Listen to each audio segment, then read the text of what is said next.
What's good, y'all? It's your boy Sean P, the Blunt Guy. Hey! And today we are back at it with another One Piece reaction stream. Today we will be reacting to Parvision. The title of this video is The Greatest Shanks Theory Ever, the Man Shouldering the World. I don't really know what exactly this video is about. And I don't really have much of a speculation. So we're just gonna get straight to it. But before we do, make sure you guys hit that like button, also subscribe and hit that bell for notifications. Follow me on Twitch so you can catch me while I'm live. Also follow me on Instagram, Twitter, and Facebook.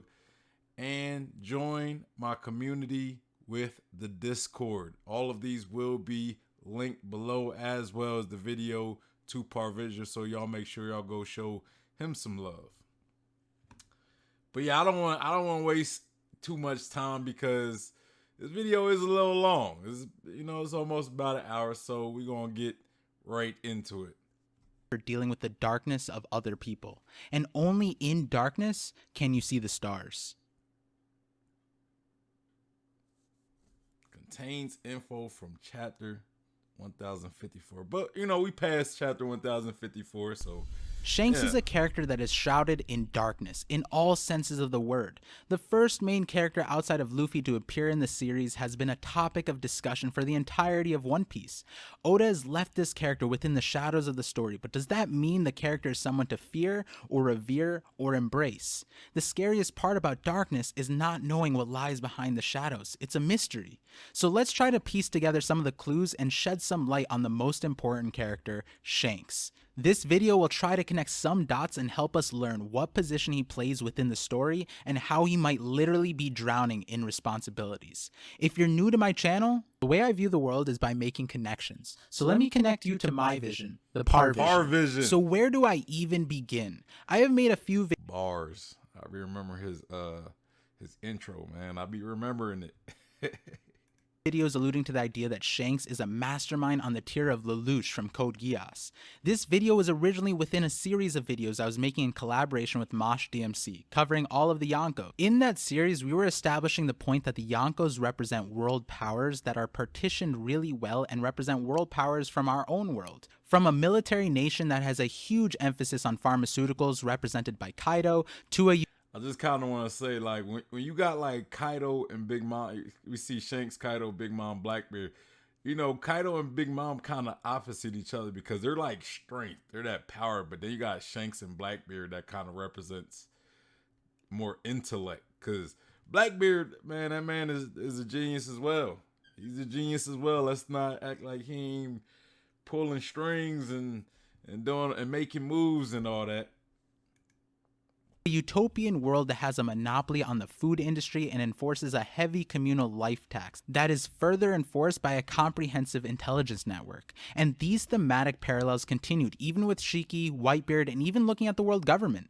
The idea being that given what we know of the past Yonko, maybe we can better understand the roles of the Yonkos that we don't know yet. Blackbeard has represented anarchy and chaos with his opportunistic nature, where through careful planning we see him take swift action that creates a wave of terror that ripples throughout the world with every motion of his dual-wielding, earth-shattering fists. It's no joke that Blackbeard both literally and metaphorically aims to cover the world in darkness, and that's where Shanks becomes even more interesting. Bro, we need more Blackbeard. We need more Blackbeard. Blackbeard is like, he's just such an interesting character. He's such a great character. So much mystery, so much, like, we need to start. I don't want to rush it, but since Oda's starting to give us more on characters and more about the story, I think it's about time we start getting little by little more bits and pieces when it comes to Blackbeard. It almost seems like the red-haired Yonko prefers to operate in the darkness. 6 years after leaving Shanks in Fuchsia Village, in Chapter 1, he becomes a Yonko. This was after he bets his arm on Luffy's future. In all respects of the Yonko title, Shanks is actually the one who stands out the most to me. Shanks looks like a completely normal person amongst a club of monsters. He has no devil fruit by the time we're in chapter 1, and it's presumed to be the case. Dang, is Big Mom really that much bigger than Kaido? I thought they were about the same size, or I kind of thought Kaido might have been bigger, cause when we see them fight in the anime, I feel like Big Mom is usually on Zeus, and her and Kaido, while she's on Zeus, they're about the same size. Dang, that really is a big woman. Really is a big woman. Even now, his size and appearance are literally dwarfed in the presence of the actual monsters like Big Mom and Kaido, and yet his name and presence garners the same, if not more, fear amongst the active players within the world. That being said, we have to respect Shanks because of how he presents himself. He was a part of the Pirate King's crew, and as such, the entire crew and anyone else even associated to Roger, down to Tom, the man who built his ship, was hunted and prosecuted and probably killed. I mean, can you imagine a criminal deemed so heinous you prosecute the person who built their house or car? And it was to the point even the right hand to Roger, Rayleigh. I mean, you think about it. If it wasn't for Tom, they wouldn't have been able to achieve everything they achieved. So, I mean, he's just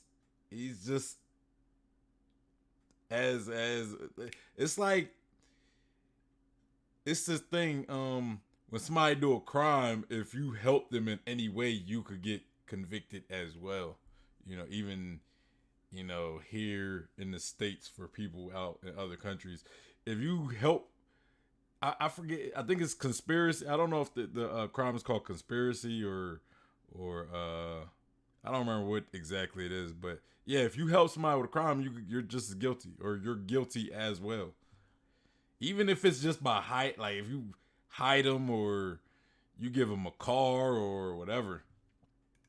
Wanted to keep a low profile because had he carried a more public persona, though we are unsure if the Navy could meaningfully succeed in capturing Rayleigh, he deemed it enough of a nuisance to stay out of the spotlight, whereas Shanks brazenly became one of the most known pirates of the sea, and despite what all the other Roger pirates had to face, Shanks overcame that to the point where he can just stroll into the lion's den itself, or rather, the dragon's den, the room within the Holy Land where the Gorosei control the world.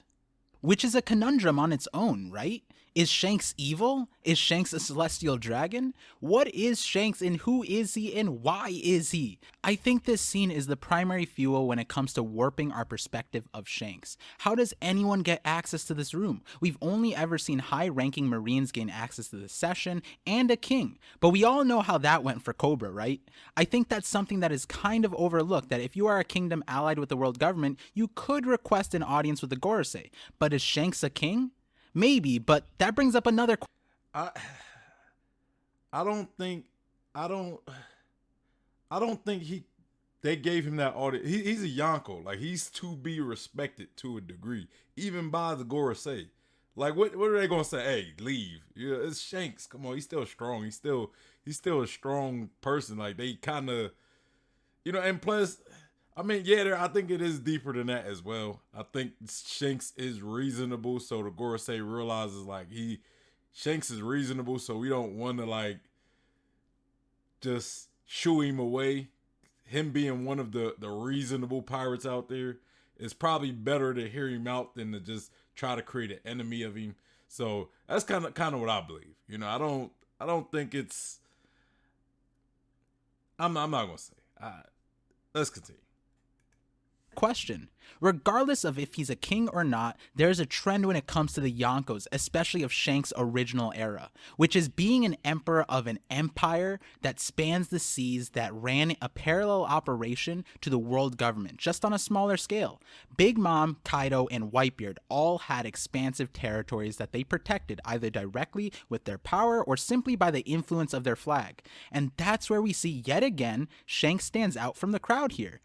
And that's the thing too, like emperors, right? Like Shanks is considered an emperor. He's individually, like each Yonko rival the world government. They're almost like their own governing force in themselves, right?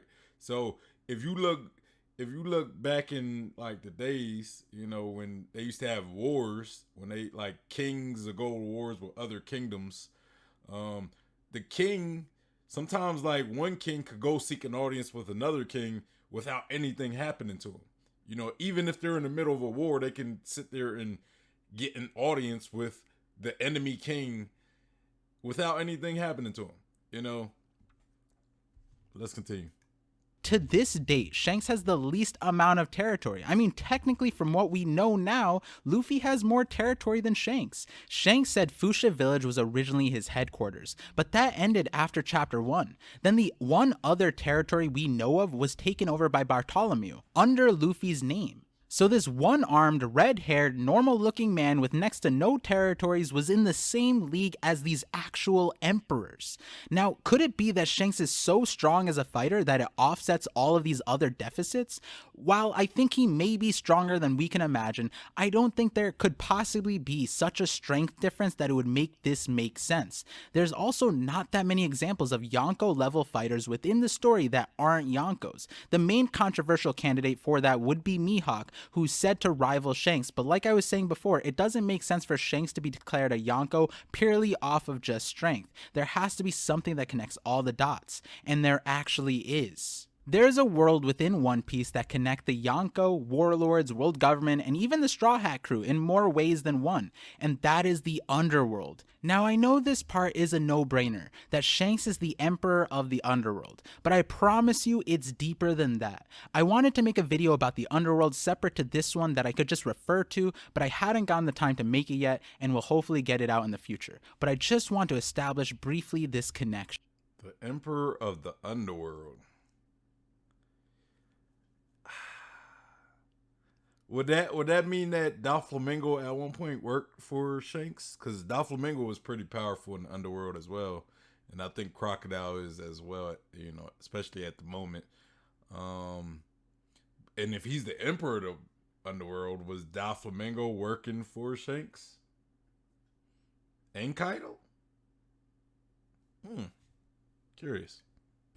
See, the understanding is that the Yonko, warlords, and world government are the three major powers that balance each other out.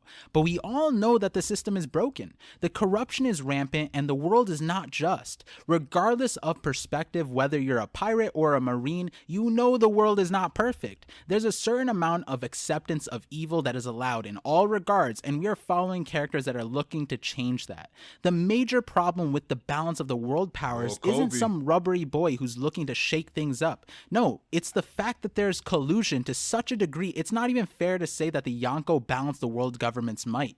I'm not talking about physical strength, I'm talking about influence. See, the world government benefits from having more nations paying heavenly tribute and coming under the umbrella of protection that the world government provides. But what are they protecting from? They are primarily providing protection from pirates, but they are also prosecuting pirates too. If they were good at their jobs, why would the strongest, most oppressive world power not be able to accomplish this?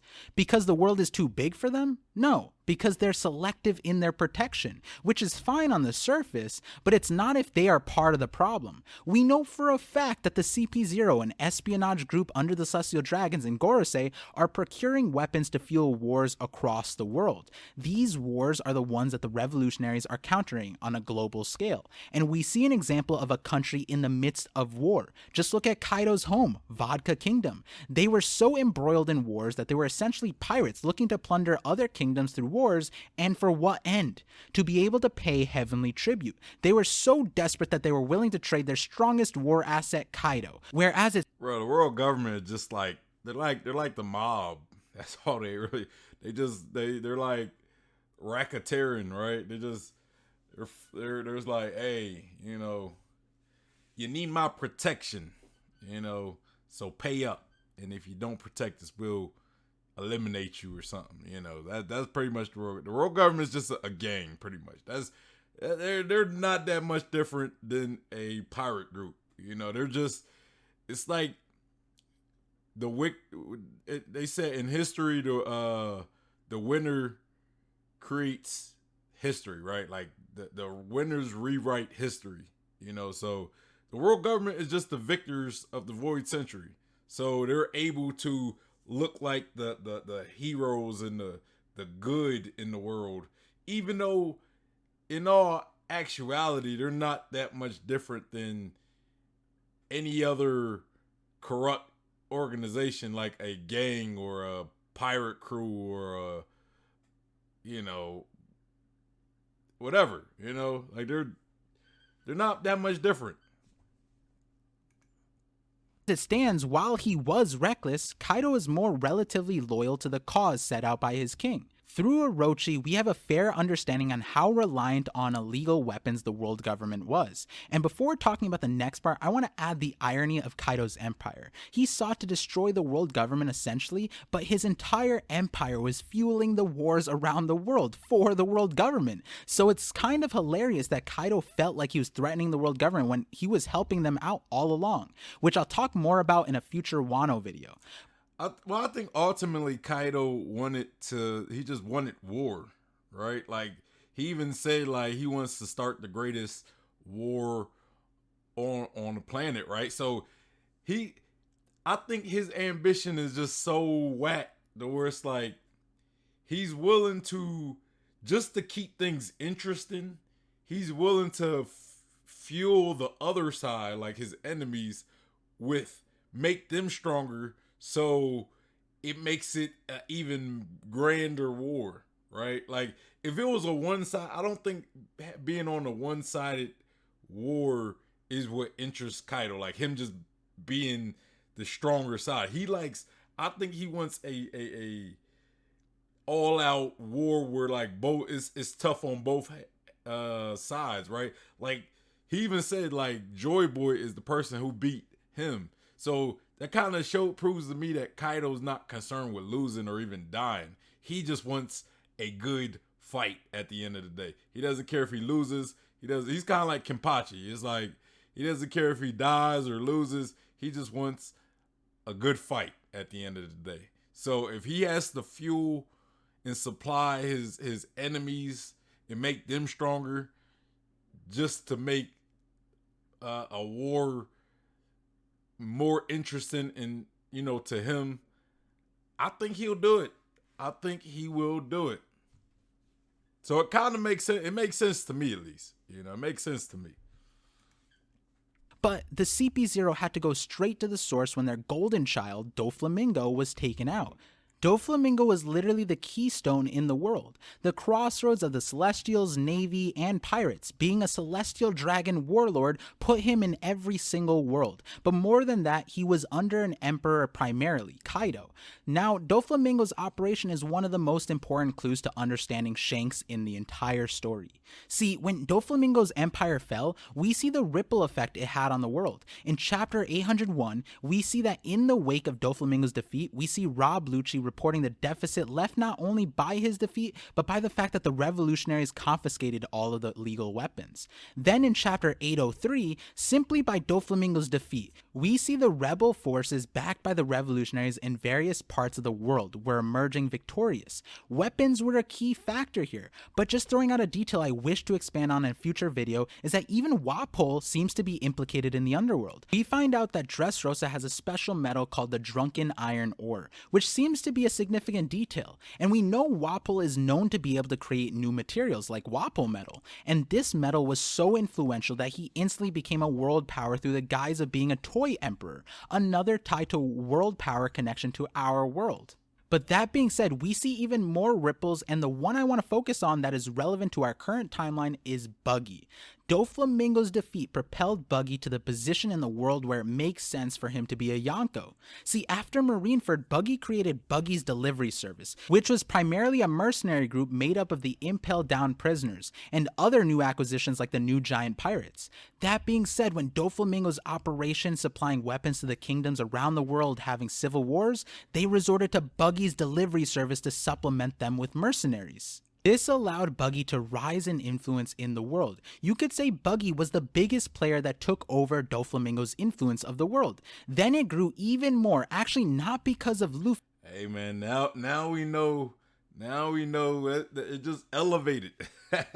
Now we know how much what Buggy started done elevated after the most recent chapter.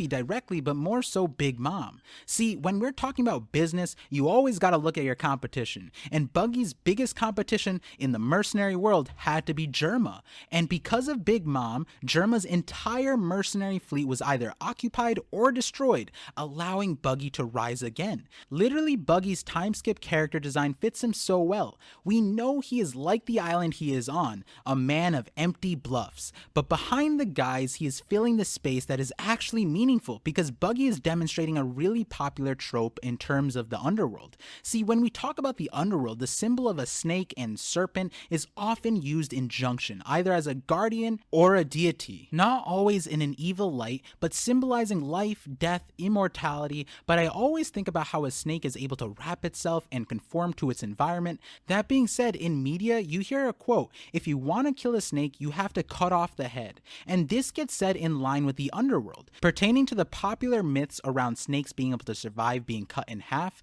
to the point where the idea of cutting off the head of a snake, and in terms of the underworld, simply creates more heads. And so an idea to properly beat the snake that is too powerful to topple entirely is to become the head of the snake yourself and control it. And we see this idea perpetuated by Doflamingo, who claimed to have the reins on all of the monsters of the world and believed he could manipulate the world in his favor. By him being cut off, we see him being replaced by Buggy, and the other parts of the underworld also gets replaced by Buggy. Bro, like now thinking about it, thinking about like everything we're seeing going on with the world, yo, Buggy's words hit so much harder now. Like we actually really just kind of see the world going into chaos ever since his defeat. Like it's beautiful. Like what Oda did, how Oda gave us that Doflamingo speech, and how we're actually seeing the world going to chaos.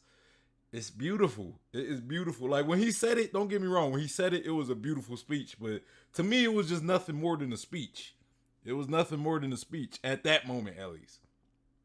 Not to say we couldn't predict that, the world was going to get crazy or anything, but just to see how it went into fruition is just beautiful, or fruition. I'm not fruition.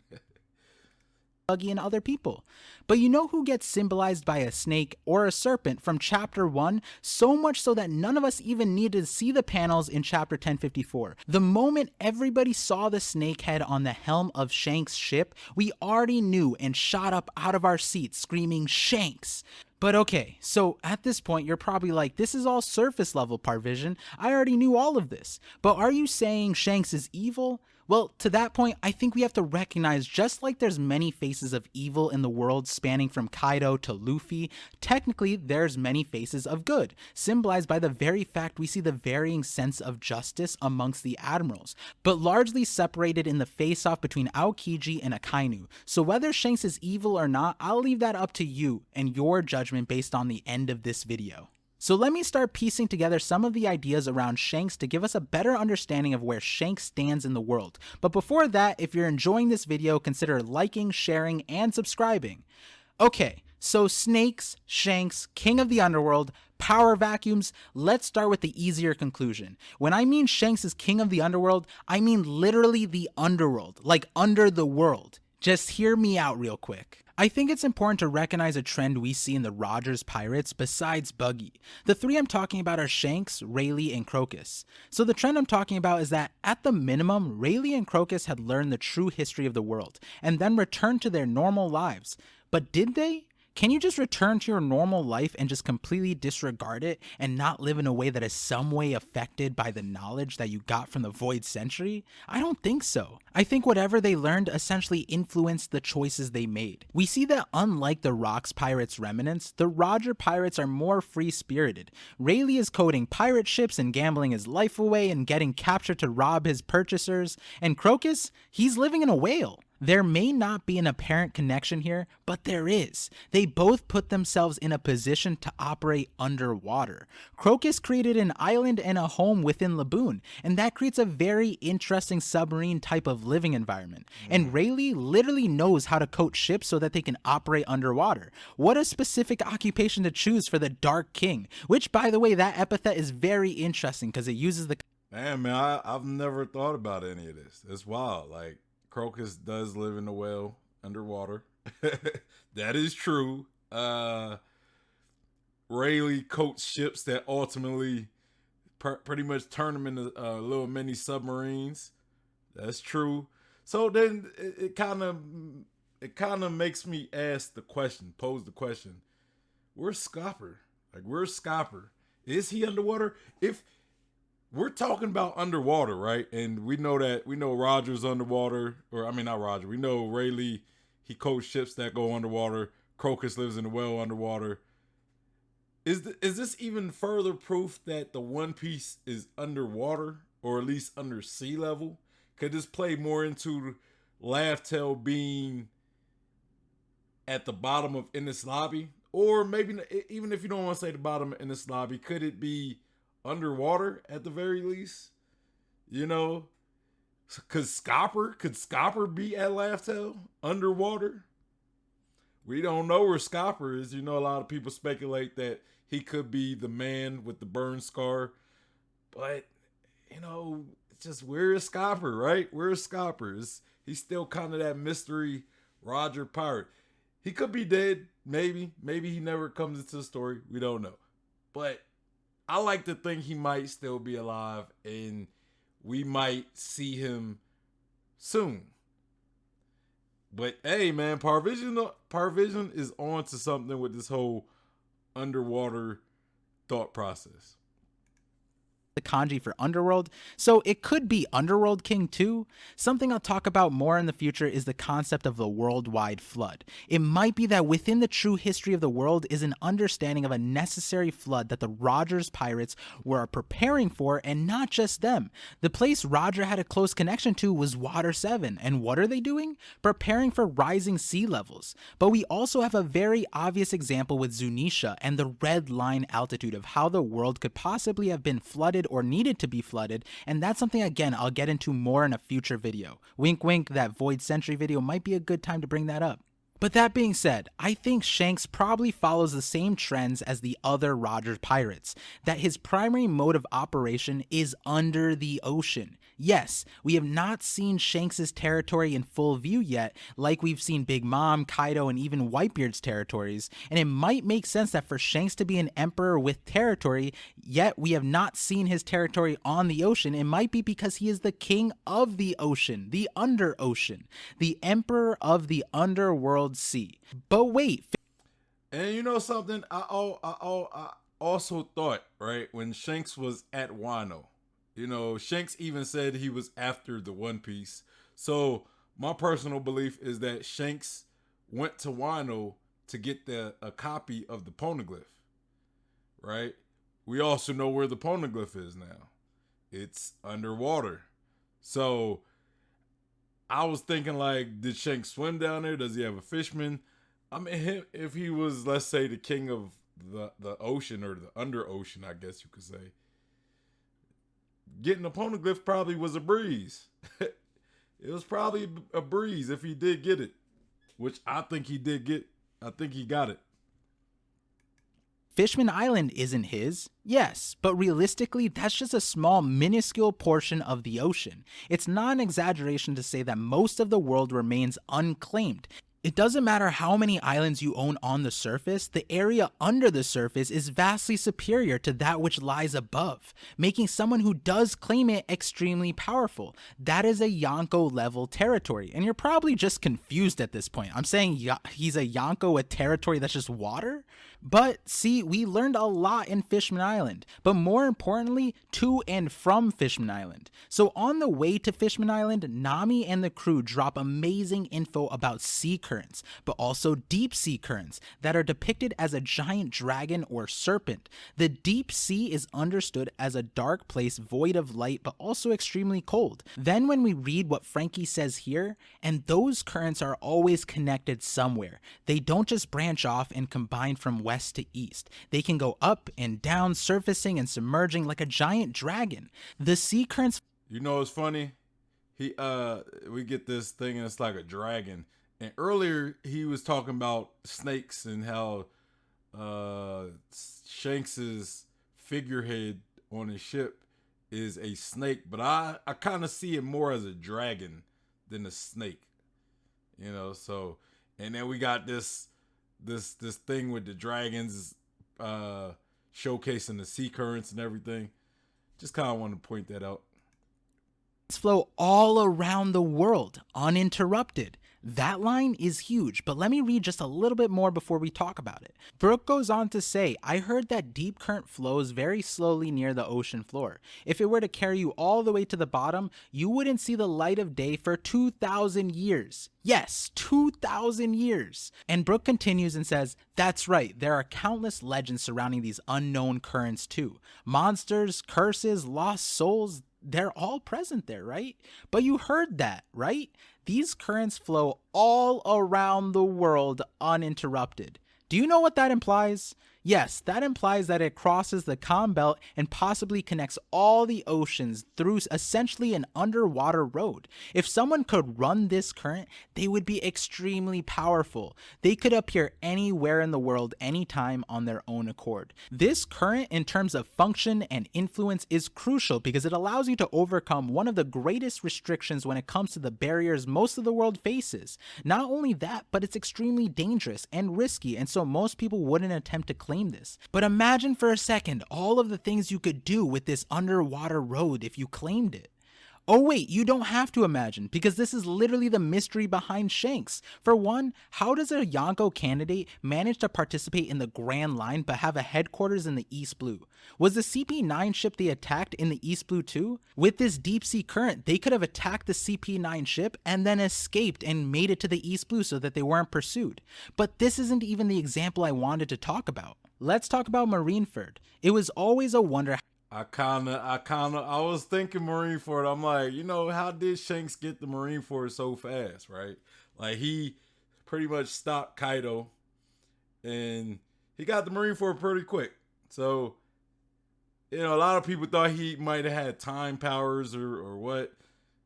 We don't know. I don't think that's the case, but couldn't explain it. If he uses those underwater currents that get you from place to place much quicker, hey, Shanks might be on to something. We got a Joy Boy in the building. He says, just got home from work. Hopefully I haven't missed too much.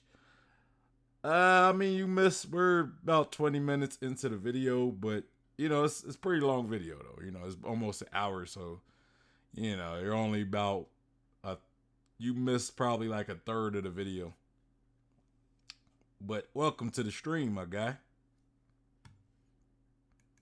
How Shanks appeared at Marineford despite being spotted in the New World the day prior. But not just him, Whitebeard too. It was reported that Kaido was trying to intercept Whitebeard on the way to Marineford, but Shanks confronted Kaido and stopped him. But do you remember how Whitebeard arrived at Marineford?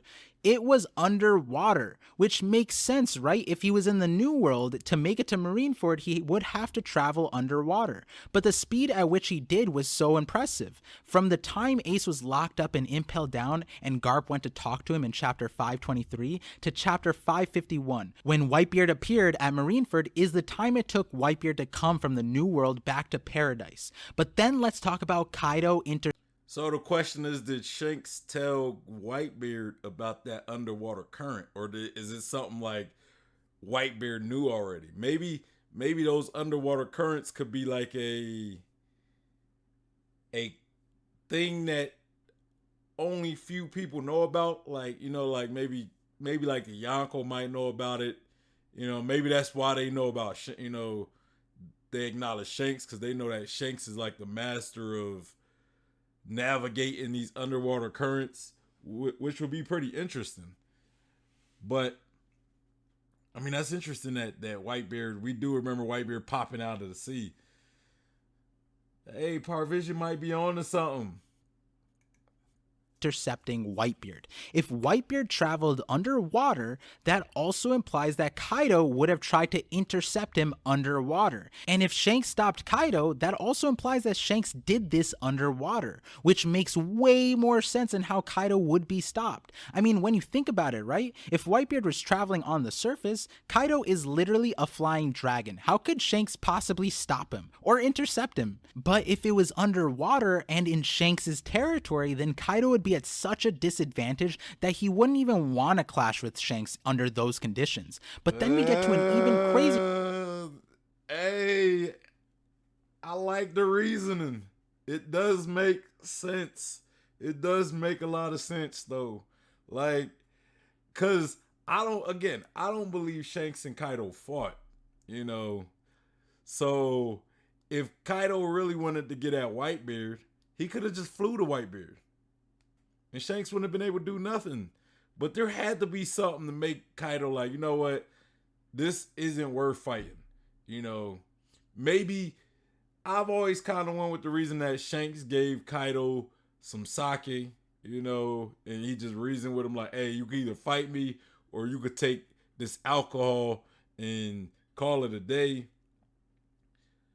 But if it was a situation where Kaido's at like a super disadvantage, that would make probably the most sense. I would say the two things that make the most sense is Kaido being at a disadvantage or Shanks negotiating with Kaido with maybe like alcohol or something. So situation of Shanks showing up at Marineford. In chapter 580, it was noted that Shanks fought with Kaido just the day before, noting this is the end of Marineford War. Yet, despite the vast distance there was, Shanks somehow showed up at the last but perfect minute to make his impact. It honestly sounds like Shanks used a magic warp zone to get there, and that's where I'm telling you, that's exactly what he did.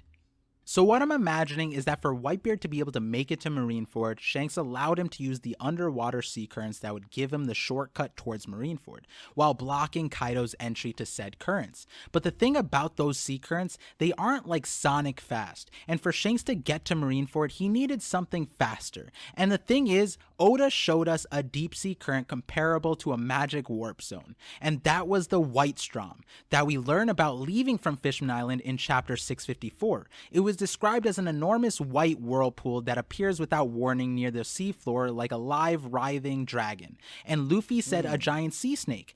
Robin continues to explain that once a ship is caught in the stream, it turns up days later, an unfathomable distance away but entirely empty, and Luffy paraphrases it all in his magic way and says, "So it's like a magic warp zone?"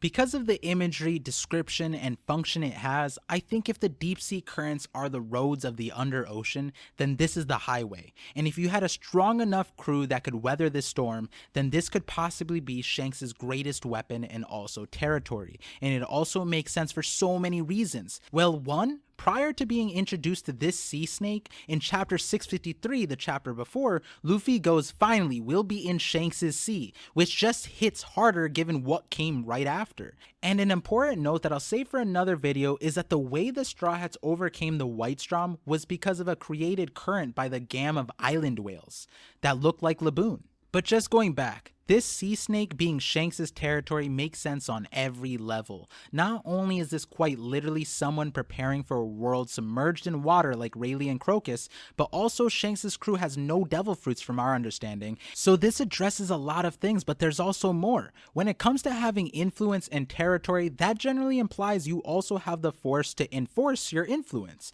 With Big Mom, who has the most expansive territory from our understanding, she probably has the largest fleet that travels around and controls those territories. Whitebeard had subsidiary pirate crews that defended his territory on his behalf. Even the Marines are more notable for their fleet that spans the entire world.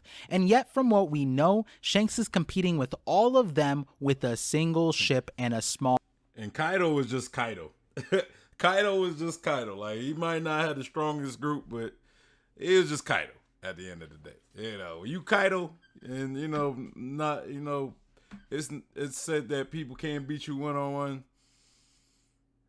You ain't gotta have the strongest crew, I guess.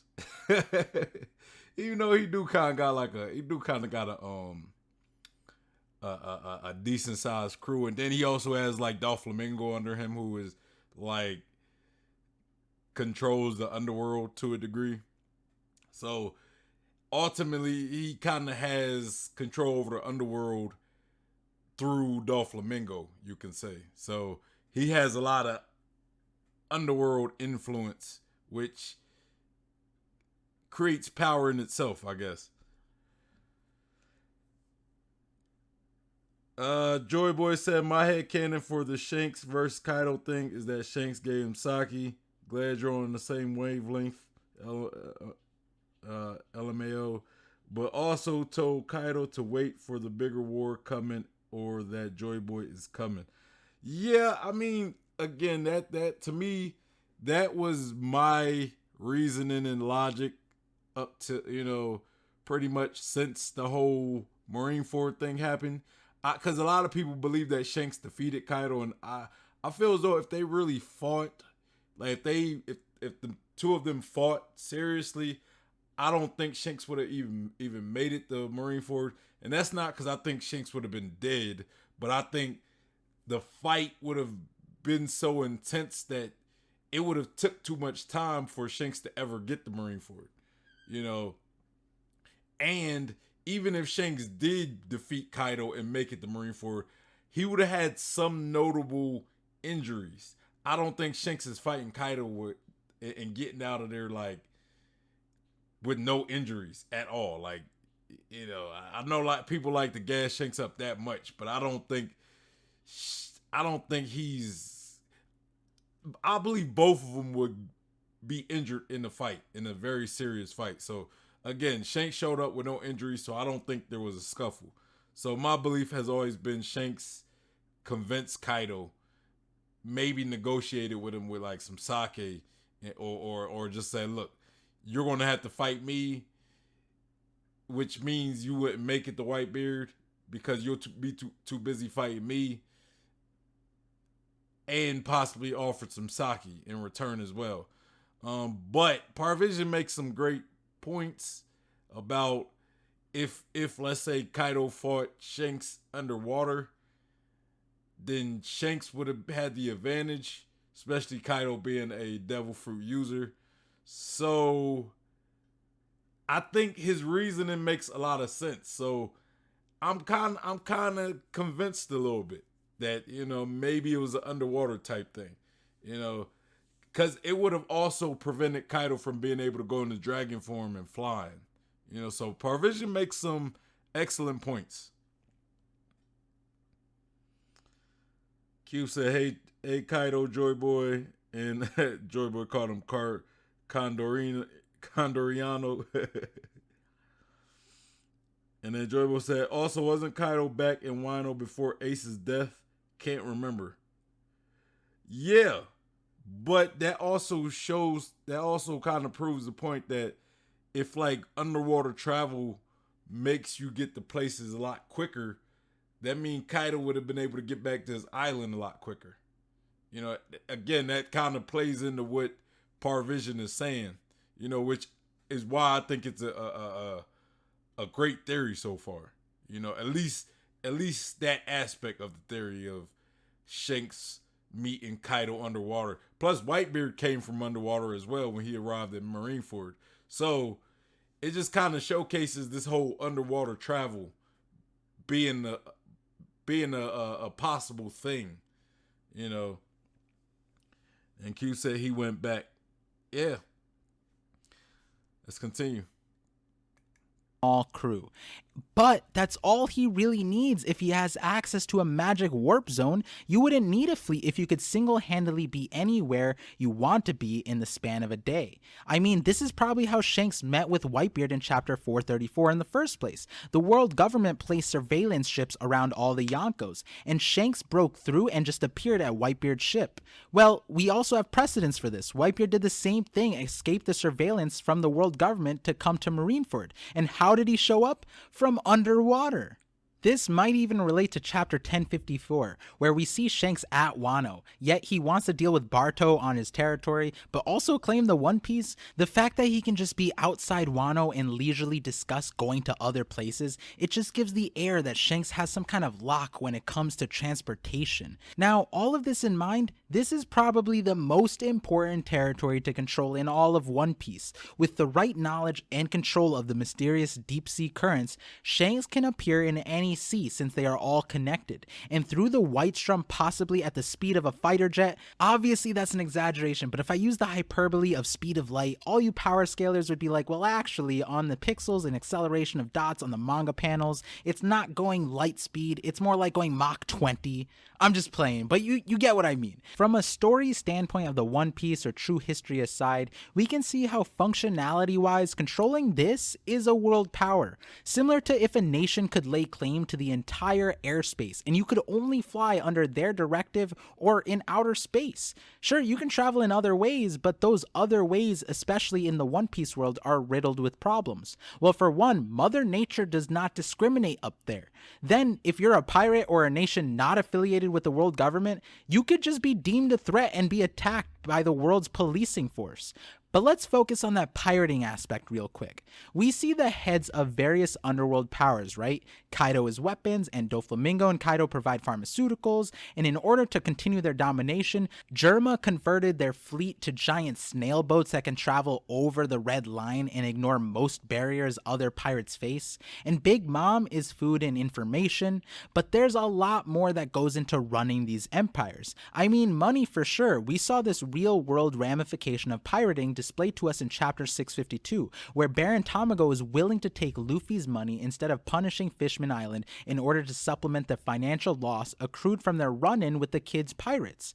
But even more than that, and I'll go in more depth on these characters in the Underworld video, there's a whole set of emperors of the Underworld outside of the Yonkos. See, a quick tangent real quick, one of the video series I wanted to make, especially after my Strong World movie video, was that the Underworld group seems so far removed from the story, but the fact is they've been involved in nearly every post-time skip arc except for maybe Zoe. But not just that, the premise of nearly all the movies that Oda has produced has been focusing on the Underworld. Oda has been developing the Underworld environment more concretely through the movies. Every step the Underworld takes, the world government comes and follows. Whether it's Z's nearly ancient weapon level discovery, or Gil Tesoro's Underworld lawless casino operation, or Stampede, where Buena Vista was literally introduced to us as one of the Underworld clients purchasing from Caesar in Punk Hazard. So very much in the same light, I feel like Movie Red will continue to flesh out this trend of thematics. But going back to the core focus, these Underworld connections are massive. We'll get back to the ones shown to us on Punk Hazard in a little bit, but let's focus on the ones Big Mom was connected to so closely that she invited them to her wedding party. We have Lone Shark King Dufeld, Queen of Pleasure District Stussy, who by the way is CP0, Big News Morgans, obviously, Major Undertaker Drug Peklo, Warehouse Kingpin Gibberson, and Shipping King Deep Sea Currents Umit. Now, the key understanding from what we can gather is none of these people are all that strong. I'd probably put them below Warlords in strength. Maybe they will surprise me, but even Stussy of the CP0 didn't seem all that strong, and she Shipping King Deep Sea Currents. Okay. Okay. You know some, because we're kind of talking about like, you know, what makes a lot of these Yonko powerful, especially, you know, these underworld bosses. I kind of want to mention something that I kind of been thinking. I've been kind of waiting for a moment to talk about it. I thought maybe Parvision would bring it up, but we also know about when it comes to the world government side of things, they have Tequila Wolf, which tends to get forgotten about, or it tends to get forgotten about, right? Or people don't talk about it as often. Where we have these bridges being built, you know, I guess that's going to connect like islands and possibly being able to travel with no restriction, that will be controlled by the world government, which would make the world government powerful in many ways because they'd be able to go to island without being on the seas, and they can control like travel on these bridges. So I just kind of wanted to bring that up. You know, we was talking about being able to navigate the seas underwater, but even on top of water, being able to navigate without ships. You know, that makes the world government pretty powerful. Even though the speed of travel wouldn't be as fast as these underwater currents, you know. Still interesting thought though. She was CP0.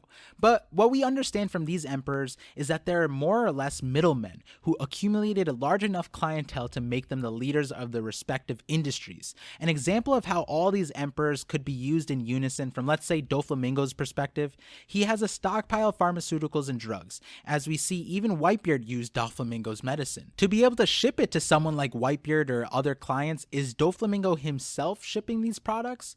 Nah, he would probably use Umit. Then, if he needed to store it, he would talk to Giberson. If he wanted the proper pipelines, he's probably talking to Peklo. And if Doflamingo needed to front that money that he's probably getting from the CP0, then he could use a loan from Dufeld. And you're probably wondering, why wouldn't Doflamingo just do all this himself? And this is probably so that Doflamingo's operation could be kept low-key. And all I wonder why Buggy didn't use Dufeld. Like, he went straight to Crocodile. He could have went with Dufeld, you know, to get that loan money that he funded his whole operation. You know, instead you deal with Crocodile, who now is at your door pretty much threatening you, you know, for that money. all this illegal contraband wouldn't be blatantly associated with a warlord. And to further that, you have Big News Morgans who can just cover everything up. And I knew Umit kind of overlaps with what I proposed to be Shanks' role, but no, it doesn't actually. It wouldn't be uncommon for other people to be using deep sea currents and claiming parts or portions of it. I doubt Umit can even use the Whitestrom, but that aside, it's not like Shanks stops every undersea ship going to Fishman Island, and it's not like Umit does either. He is simply a man who has a monopoly and expertise in shipping products through this obviously beneficial route for contraband. That being said, I think Shanks is also an emperor of the underworld in this regard, because there's a whole part of the underworld completely missing. We have gone through the entire time skip and not once was this obvious industry ever addressed. This industry ran rampant, not just in the time skip, but also in the latter half of the pre-time skip arcs. And Bruh, Parvision really making me think of some stuff. I never really actually thought about the underworld and all those characters that were introduced in Whole Cake Island and how, you know, like, not to this depth that he's really breaking it down, man. I'm starting to see the Parvision, man. I'm starting to see the Parvision. Let's go. And yet we are nearly done with Wano and still don't know the person who's perpetuating this system. Here, I'll give you a hint at it. See, this line from Doflamingo I mentioned in a previous video would be used many times over because of how powerful this line is for the story. It was in chapter 504 when Doflamingo says, "This is the era of the smile." And I explained the multifaceted meanings this line holds. Beneath the surface, this could easily be a pun on Nika, saying that's what's next in the story, the era of Nika. But obviously, on the surface, this is referring to the smile fruit, meaning that Doflamingo believes that through smiles, it would become the new primary trade in the underworld, or in the world in general. But primary trade that replaces what? So the line before says, slave trading is getting old, and that is the missing industry. Do we remember where this was? This was Doflamingo's auction house on Sabaody, just to further emphasize how far the underworld reaches. It's not uncommon to see the icebergs of it peeking out of the water, but that's just it. This auction house is just the iceberg. We have an emperor of drugs, news, food, military, warehouses, transportation, pleasure, but we still have no knowledge of who is at the forefront of the human trafficking industry. We have gone through the entire time skip and have been exposed to the concept of slavery and oppression here and there, but have yet to meet the person that supplies the people. From pirates to celestial dragons, there are purchasers, and that's the important. Oh, don't tell me that he's saying Shanks is human trafficking. How about Traffy law, right? How about law? Trafalgar, traffic, algar, water, trafficking in the water law, breaking the law, bars. Telling y'all bars right there.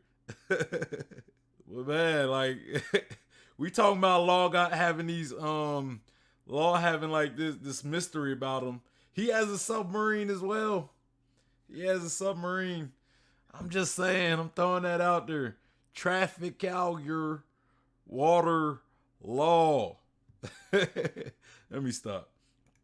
Key, right? The reason why the slave trade is so important because it's not like the Celestials have a direct pipeline for slaves. How could they? It's not like the world government or navy are going out there and just trafficking people, yet the Celestial dragons seem to have a whole population of slaves. And at that scale, how are they getting them? Are they all at Doflamingo's human auction house like it's some kind of Costco warehouse? It's not like you could supply that many Celestials with slaves, especially when we see a situation where St. Charlos felt so inclined to travel to Fishman Island himself to claim Fishman slaves. We do know of some players in the industry, some small-time kidnappers, but nothing on the scale befitting of this global issue we are seeing. So by now, some of you have your stomachs turning at the idea that Shanks is possibly the emperor of a human trafficking ring.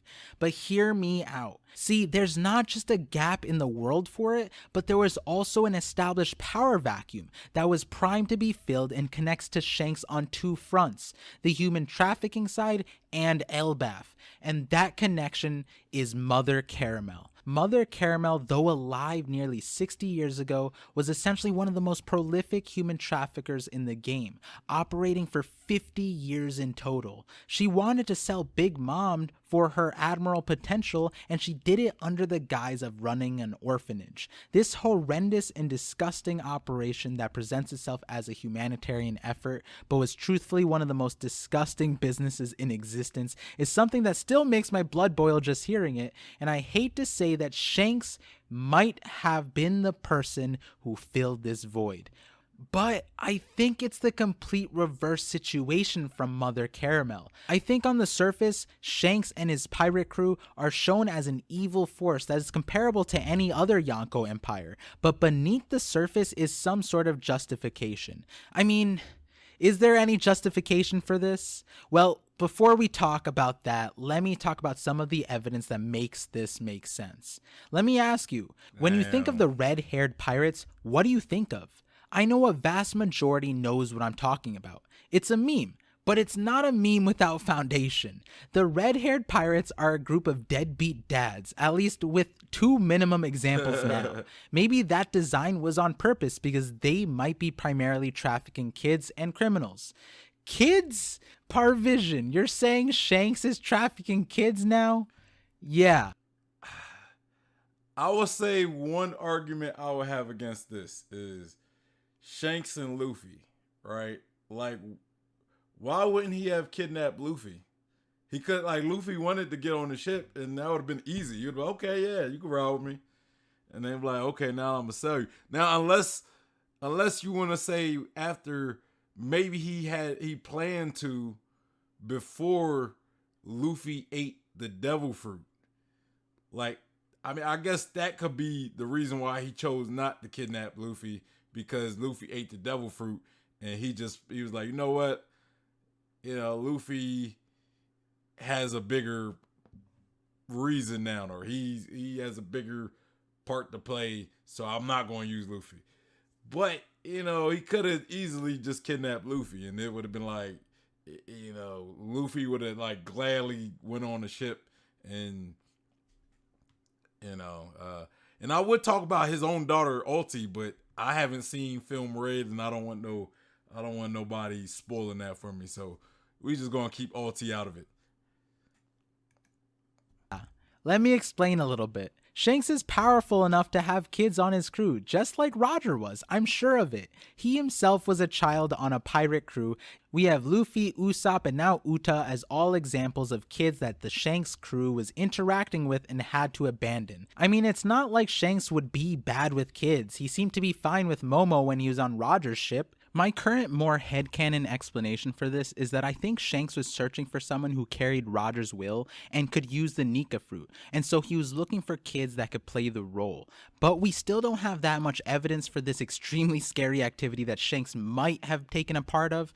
But why does this make sense? Well, if Shanks were looking for someone to replace him and carry on the will or responsibility of Nika, then it would have to be a kid. Why kids? Because they aren't indoctrinated to the corrupt world. It's like what Otahime said. To break the cycle of hatred, they mustn't teach their children to hate others. Essentially, kids are blank slates, and so Nika would be better suited for a child. Maybe that's why the name Joy Boy makes sense. But so to just jump into a little bit more of my headcanon space real quick, this is my current synthesis. We know the world is embroiled in wars and corruption, and there's many ways to deal with it. You could be like Garp and just uphold the status quo, or you could be like Luffy and just run through every country and liberate them. Or you could be like Dragon and empower the people to instigate coups d'etats on their own. But what's interesting about Dragon is he also seems to take in refugees. We see a whole army of children being primed to fight some battle. Technically, Sabo and Koala are examples of these kids, taken from a place negatively affected by the corruption of the world. And so with that line of thinking, there is another option that Shanks might be upholding. It might be that Shanks is taking people from horrible war-stricken areas and relocating them through human trafficking. These are people and kids with no better choice, and rather than Shanks confronting the nations, Well, how do they end up with the as slaves of the celestial dragons, though? That's the question.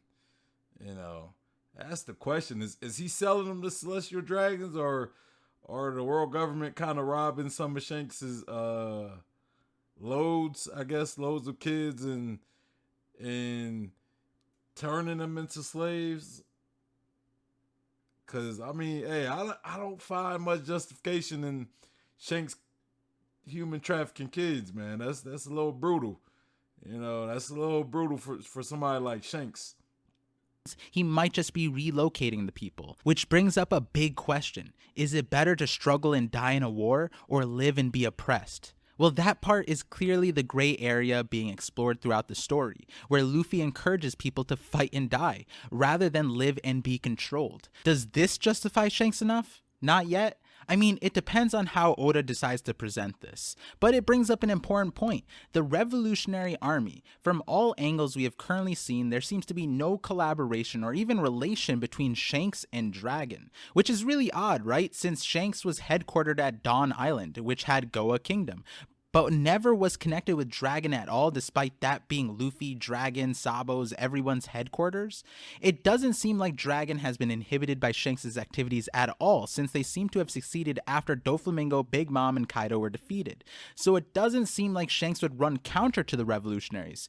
But if Shanks were a good person, why wouldn't he associate himself with Dragon? Which, given the current situation where Shanks is not associated with Dragon, it might be that Shanks' operation mirrors and flips Dragon's mission to liberate oppressed countries by empowering people. Shanks might have kid refugees, but instead of training them and empowering them, he has a more hands-off approach through and through. Being a dad and Luffy's mentor, we see that. Which is why in my Volume 52 analysis video, I suggested the idea that Shanks was hands-off, but monitoring Luffy's growth and providing aid when it was necessary. But so let's get out of this space where there's less evidence and go back to the macro picture at hand. The biggest question that would be answered by this theory in general is, one, what is Shanks' relation to Elbaf? Well, he is replacing Mother Caramel, who held a high status amongst the giants. The next question is stemmed from this scene and this scene. What is Shanks' relation to the Gorosei, and why is he treated so differently? And that's where the obvious answer comes in. If the Celestial Dragons are the largest purchaser of slaves in the world, then obviously Shanks would be treated like an esteemed guest. If they lose Shanks, they upset the pipeline appeasing the Celestials. This relationship would explain why at Marineford they stopped for Shanks and why he was allowed to enter the Gorosei room without any resistance. And I think another angle would be going back to the idea of how to deal with the snake-like behavior of the underworld. Without a Mother Caramel or Shanks, what happens? The industry would run rampant. Mother Caramel was directing and controlling it to the kids who relatively had no other options as they were orphaned. It's abusive offensive, yes, but in a twisted, convoluted way, it's better than what we saw in Sabaody, where through sheer lust of a woman, Charlos was willing to kill this woman's husband in front of her and thereafter enslave her. I know we're splitting hairs here, but without a pipeline, that... But kids, though, like, okay, if you want to say Shanks is supplying the world government just to keep things in check, I can kind of understand that logic. You know, it's like you sacrifice a few in order to keep the monster at bay from the large, right? But kids, kids sacrificing, like, trafficking kids. I mean, that's pretty cruel, Shanks. It's pretty cruel. You know, I mean, human trafficking in general is cruel, right? But like, if you want to use that logic in, like, you know, sacrificing a few to keep the monster at bay for the grand, the macro, you know, sacrifice 1,000 in order to save 1,000,000. But kids, though, kids. kind of celestial dragon activity would increase. So Shanks may be upholding this horrible institution in the best way he possibly can so that the celestial dragons don't go out of their way and enslave the masses and fishmen. Again, we saw this example with Mosgard. The moment he wanted a certain group of slaves and couldn't access them normally, he chartered a ship there himself, and we saw what chaos he caused. Shanks was attempting to prevent that. Through his evil greed, Mosgard accidentally awakened the ancient weapon Poseidon, and had it not been for Otahime and later the princes, who knows what kind of destruction Shirahoshi could have caused. This kind of awakening would have ran counter to what it seems like Shanks has been waiting for, which is the growth of Joy Boy. So to summarize this much so far, Shanks is probably the most influential Yonko, who is the emperor of the territory that lies beneath the ocean, and he uses that influence to perpetuate his secondary emperor role of the underworld as the human traffic king.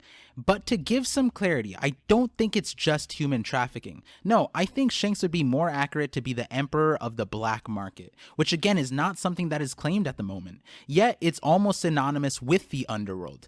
Think about this. Shanks seems to have an expertise in tracking devil fruits. How did he find the Nika fruit? But another question we have to answer is, how did Doflamingo get Ace's fruit? And that's when I laughed, because who showed up coincidentally at Marineford? To save what? Kobe, the Whitebeard pirates, and the reputation of the world government? Sure, he would want to keep the status quo, but what if he also took the opportunity to use whatever hidden knowledge he has to also procure Ace's devil fruit while he was there? I mean, who took responsibility of Ace's burial? It was Shanks.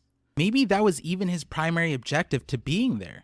But that aside, Shanks also kind of has a weird relation with treasure maps. He just had a treasure map that interested Buggy so much he bargained to do Shanks' bidding for him. But how did Shanks just have that, and why was he okay with just handing it out? I mean, some convincing arguments, you know? But my question is, when Ace died, wouldn't the devil fruit have bloomed like right after he died, or does it take time? You know what I mean? So if it takes time or there's a process, maybe Shanks got there in time to retrieve his body before the devil fruit could bloom. And, you know, he got there in time so he could get that devil fruit and then give it to Doflamingo. You know, but is it coincidental that Doflamingo got the devil fruit? How did he get the devil fruit? Shanks had Ace's body as well. Seems to acquire these things but doesn't really have a personal attachment to any of the things he is associated with. And it might be that he supplies the black market with devil fruits and other goods too, which makes sense, right? Because Doflamingo said he held the reins to all of the monsters in the new world. This includes Shanks, and we know Doflamingo was in the slave trading industry, and yet Whitebeard, Big Mom, Kaido, Blackbeard, and none of the established big players like the Marines or world government seem to facilitate the human trafficking that Doflamingo said was the era before the smile fruits. But focusing again, that's not everything. See, there's another clue that I think will play a huge role and will be important to bring up, which is there's a big question mark in why does Kid hate Shanks so much? And this is where a major parallel begins. See, we followed Luffy's journey in the Yonko saga to take down Kaido as the end goal, and the person who instigated this path was actually Law. He had a personal vendetta against Doflamingo, but Rosinante's entire mission was to dismantle everything related to Doflamingo, including Kaido. It was through Kaido's influence that we see Caesar doing the heinous crimes on Punk Hazard, so Law created a pirate alliance with Luffy to take down Kaido. And the parallel is that Kid created a pirate alliance that was stained by the backstabber Apu, but Kid's goal was to take down Red Hair Shanks. See, this vendetta, it sounds like it makes it feel like there's a comparable situation with Law. Now, we know that Kid lost his arm to the Red Hair Pirates during the time skip, and that could be the reason that he wanted to create this alliance in the first place, but then we have to ask ourselves, why did Kid enter the New World and immediately go after Shanks of all people? Shanks seems so low-key and feels like you only beef with him if you are trying to. Also, I just want to clarify real quick, we don't know if Kid actually lost his arm to Shanks himself or just his crew, but the fact still stands that Kid's priority was always Shanks. Now, is it just because Kid's jealous of Shanks' luscious red hair, or is there something else? Maybe the red hair signifies something important, something I can't get into in this video, but I promise it comes up in a future video. That being said, well, if we think of the idea that I proposed about what Shanks was controlling, then if Kid had a huge vendetta against him, then maybe we have our answer. Maybe Kid and Killer were kids trafficked by Shanks. Shanks was doing them a favor by removing them from their original environment, but abandoned them and left them to possibly an even worse circumstance, thus creating the situation of deep hatred for Shanks, which when you think about it, right, just from this small example we see, you could easily imagine how Usopp could have grown up completely different and hated his dad Yasopp for leaving him, and by proxy, Shanks too. And so all of this brings us to where we were truly introduced to not just Kid, but also Law. And ironically, it was at the human auction house on Sabaody. Kid had this line, "Celestial dragons, slaves, human shops. Compared to the mighty and their simple, pure hearts, the world's villains are much more humane. Scum rule the world and give birth to more scum. Don't they know that? We may mean to do harm, but we're sorta cute by comparison, aren't we, Killer?" Did you see the focus of Kid's disdain? Celestial dragons, slaves, and human shops. That might frame our focus of why he hates Shanks too. We know that Kid isn't interested in weapons of mass destruction as it's shown in chapter 674. Killer asks Kid if he's actually interested in Caesar's weapon, but he clarifies that it doesn't hurt to know. But this scene in and of itself is a huge deal. This shows that Kid is well connected with the black market, so much so that he is monitoring it, and we even see his surprise to Killer's focus. It's a waste of time watching, and I know you're not the type to deal on the black market, Killer.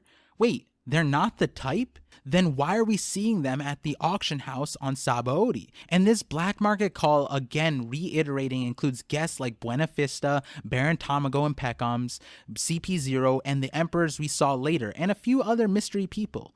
That being said, something of note is, technically Law is implicated in the same way. Why was Law at the auction house? And that's where I want to insert a mini theory about why Kid, and specifically Law's crew, are largely fodder.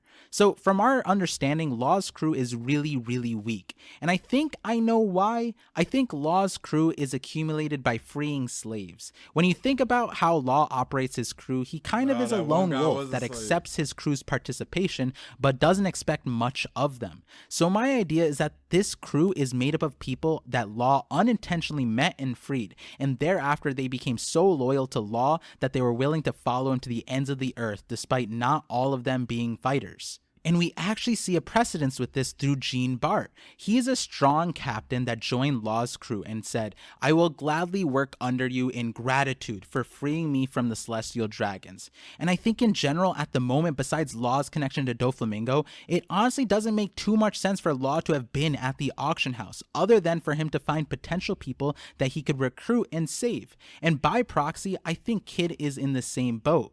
Kid literally said to Killer, "You don't seem the type to do anything anything with the black market. But here we are at an auction house that even Kid believes is more evil than he himself. So maybe it's because he was also there to get crewmates that were in a similar circumstance as he was when he was a kid, and maybe that also means maybe he was looking out for kids that might have been abandoned like him. Again, all due to part of his childhood where he might have been an orphan who was trafficked, and so maybe the entire Kid Pirate crew was recruited in a similar way where they're all sharing. Oh man, I mean, hey, there's some convincing arguments, right? Kid possibly having a disdain for human traffickers, slavers, slave owners, all these people, and he has a big disdain for Shanks. If he hates slavers and people who own slaves and traffic slaves and stuff, and he hates Shanks, does he hate Shanks because Shanks is a trafficker? I mean, it's a good argument, man. A similar upbringing as Kid and Killer, and maybe even more extending, maybe they were all displaced by Shanks's crew. So now there are multiple reasons why Shanks is most likely controlling the human trafficking ring in One Piece. And now we go back to Doflamingo's line. Slave trading is the old, but it's not the era of the smile now. The thing is, the surface level meaning never was fulfilled. The smile's operation was thoroughly dismantled by Luffy. So by that nature, that means the era of slave trading still exists. And if the era of the smile or Nika is to come, then Luffy has to dismantle that, which puts Luffy in a position where he will have to confront Shanks.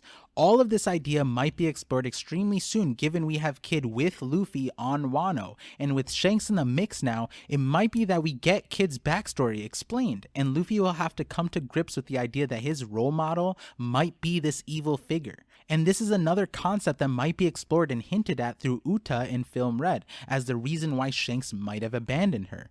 I also want to just quickly add real quick to this topic, I don't read spoilers for One Piece of any kind, so please don't comment chapter or movie spoilers in my channel. I would really appreciate that, as I do love interacting with you all, but I can't when the spoilers are running so rampant. Now, to address some of the other big scenes around Hey, I'm with you, Par. I'm with you, bro. I'm with you. Shanks. If this is the role that Shanks holds, then this explains why the only time we've seen Shanks take a grand action is when Blackbeard rises to power. Blackbeard represents chaos and terror. He is a direct counter to all the hard work that Shanks is trying to uphold.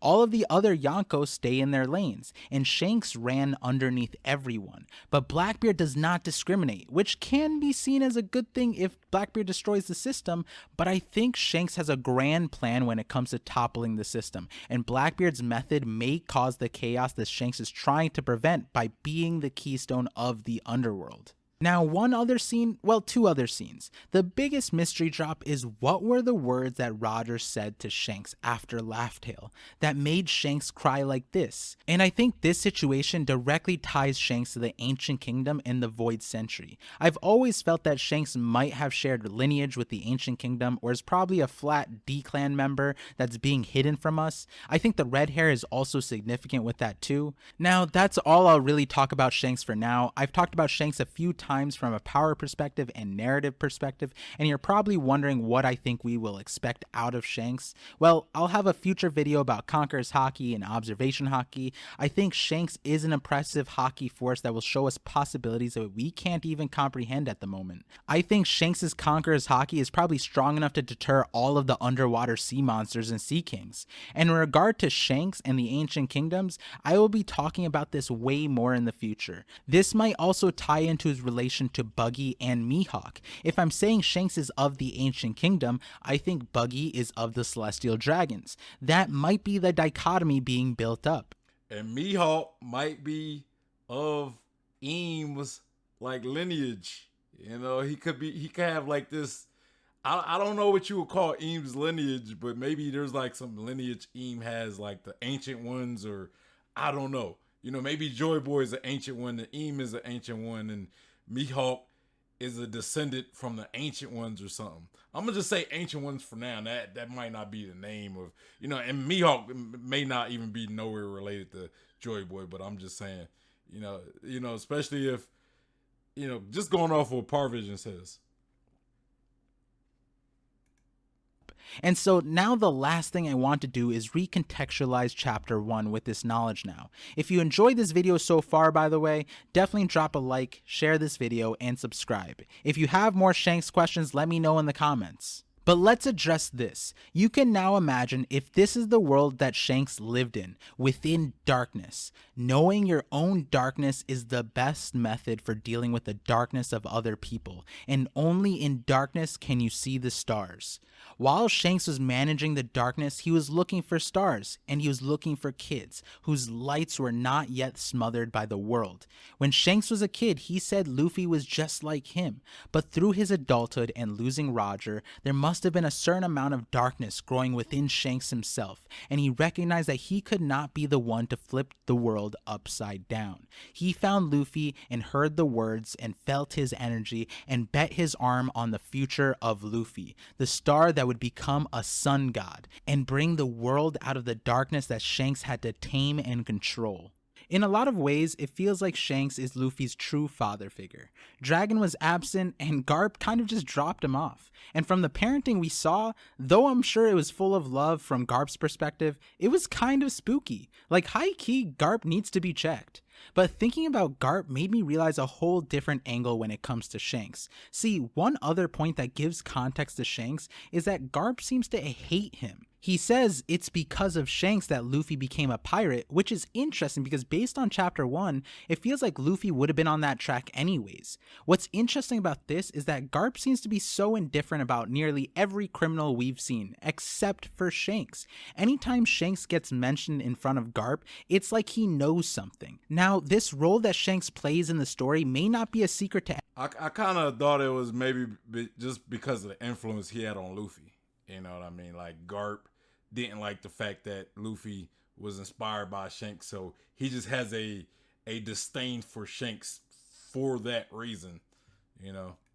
everyone. It's likely that Garp knows that Shanks is involved with something nefarious when it comes to kids, which is another interesting point because Roger seemed to point out a weakness to kids when it comes to Garp, which is how he essentially forced Garp to protect Ace. That being said, the specific thing that Garp says about Shanks is that he dragged Luffy into the pirate world, when that is literally the opposite of what actually happened. So then what I realized was Roger manipulated his execution to start the golden age of piracy and encouraged more people to search for the One Piece. So if Shanks truly wanted to help the cause, then his goal in meeting these kids in the first place might have been to inspire them to become pirates or drag them into the pirating world like Garp said, which would have helped push Roger's agenda. It's just another idea that works with this theory. That being said, it's almost like Shanks is Luffy's godfather, the man who introduced him to pirating. And so like the previous holder of Shanks's world, Mother Caramel, I think it might be apt to start calling Shanks Godfather Shanks, an epithet that has so many relevant meanings and in my opinion is so powerful and fitting. Now I'll leave you to decide what you think about Shanks, but the biggest question right now is Shanks evil? And we see what the world deems evil. Brooks's Rumbar pirate crew was a group of musicians declared pirates. Researching history is evil, freedom is evil, and so as I mentioned before, if there are many faces to justice, there are many faces to evil. Right now, Buggy, Luffy, Blackbeard, Shanks, and even Sabo are the faces of evil in the One Piece world. So to make this make sense, I think Shanks will be a kind of evil we have not yet seen within the One Piece story, or more importantly, one that contrasts the other Yonkos. And given the fleeting nature of Shanks, he might be temporary evil. He might be a sacrificial type of evil. I want to say he is a necessary evil, but the world government and Garp kind of fit like that, but since they're a side of justice, I think necessary evil or meaningful evil could also probably make a lot of sense. Ultimately, I think Shanks will create a lot of plot twists. I think he's going to play a role that runs counter to most of the other major players. I had an idea that he might kill Garp because of my chapter 1025 cover spread analysis video. But also recently with the Yonko announcements, I was thinking Shanks would die because of or for the sake of Buggy. And at the end of the story, Luffy may have to overcome and dismantle the world Shanks is carrying at the moment. The other significant note is that Oda has said that as a character, he is most like Shanks, and I think where that applies is the mastermind aspect. If there's one adjective I could give Oda, it is a mastermind. To create the world of One Piece and plan out so many larger-than-life stories while guiding us to the end of One Piece, it's fitting how Oda seems to tease us with information and appearances, just like Shanks. And that is probably the main characteristic that relates him to Shanks, the inverse mastermind behind many, if not all, of the moving parts in the One Piece world. There's honestly so much I could say. I can't wait to talk more Shanks, but let's leave it here for today. If you liked what you heard today, come on to my streams, join the Discord, check out my second channel, Parvision VODs. If you want to support me, I have YouTube memberships and Patreon, and I also stream on Twitch quite often, 3 times a week, and I have a blast each time. Honestly, if it weren't for you all motivating me so much to make my next videos, I don't really know how I could do it. And as you can probably tell, a nearly hour-long video is really difficult to make, so if you want more things like this, consider supporting me. I counted on Alright, make sure make sure you guys go to the link in the description box and go give this man a like. Man, this was definitely a great theory right there. I will definitely say that. I really enjoyed this theory. I'm not gonna lie, like Parvision really made me think of, and I like Parvision, like personally, I really do like Parvision, so I don't want to come off like biased because I do say a lot of good things about him, and he does make a lot of great theories, but like without me, no exaggeration, he really made me think of Shanks in a whole different way, in a whole different light. Gave me a lot of things to think about in ways I've never thought about Shanks. Like, first off, the whole him being the king of the underworld, when you talk about this ocean, the under ocean, and possibly using the ocean to like that is his domain and he uses travel. It kind of makes sense. I've never really thought about that. I never thought about that. Like, we seen people travel through the ocean. We've seen Whitebeard travel through the ocean. If Shanks traveled from Kaido to Marineford through the ocean, it makes sense. That's how he got there so fast. A lot of people thought maybe Shanks has like some time traveling abilities, maybe a devil fruit, maybe hockey. He's able to like break time with hockey or something. I don't know, but using the ocean makes a lot of sense. We've seen Whitebeard do it, so it wouldn't be out of the scope, I believe. And then the part that kind of got me was him actually being the king of the underworld, like maybe possibly a trafficker. I mean, that's kind of scary to think about when we're talking about Shanks, but that adds a whole new dynamic to the story now and how we view Shanks, And one thing he didn't mention that I was thinking through the video, and I was like, you know what, I'm gonna save this for the end, was maybe the possible connection with him in God Valley. Like, we know that Roger and Garp protected the celestial dragons and their slaves from Zebek and the Rock's pirates. And we always say, why would Roger do that? Why would Garp do that? Garp don't even like the celestial dragons, but why would they do that? If Shanks was possibly at God Valley, if he was connected to it, I don't know. Y'all might do the math and tell me, Shanks was born after God Valley. Y'all let me know if I'm wrong, but if he was connected to God Valley and he's seen this, if he was, let's say, a slave at the time, a child slave, maybe this is where his trafficking ways came from. If, let's say, this theory is true. You know what I mean? Like, maybe this was the root of his ideology on trafficking not being a bad thing, or maybe not, or being like a necessary evil to a degree. Especially seeing Roger and Garp protect these slave owners and their slaves. Bruh, man, this was really a great theory. This was really a great theory. You guys, let me know in the comments. Let me know what y'all think of this theory. You know, deep, man. It's deep. Bro, I don't even know what to add to it. I think the only thing I can really add is the potential connection Shanks had with God Valley. You know what I mean? Because Parvision never mentioned God Valley. And, you know, unless Shanks was born after God Valley, maybe he had a connection to God Valley. You know, maybe he was there and maybe he seen all this unfold as a child slave. Maybe before being a child slave, he, you know, it was, he came from a rough place. I don't know, you know, and then being a slave, it was a little better than where he came from. And then he see Roger protecting these slave owners and their slaves. I don't know. I don't know. I don't really have much explanation with that, you know, because we don't really know what happened at God Valley. But I'm just saying maybe God Valley plays a part in why Shanks is a trafficker himself, if there is a connection with Shanks and God Valley. That's all I'm saying. Make sure you guys hit that like button, subscribe, and hit that bell for notifications. Also, follow me on Twitch so you can see these live streams live. Also, follow me on Instagram, Twitter, and Facebook, and join the Discord. Become a part of the community. Man, great theory, great theory. Anyway, y'all, it's your boy Sean P, the Bluff guy, and I'm out of here. Peace.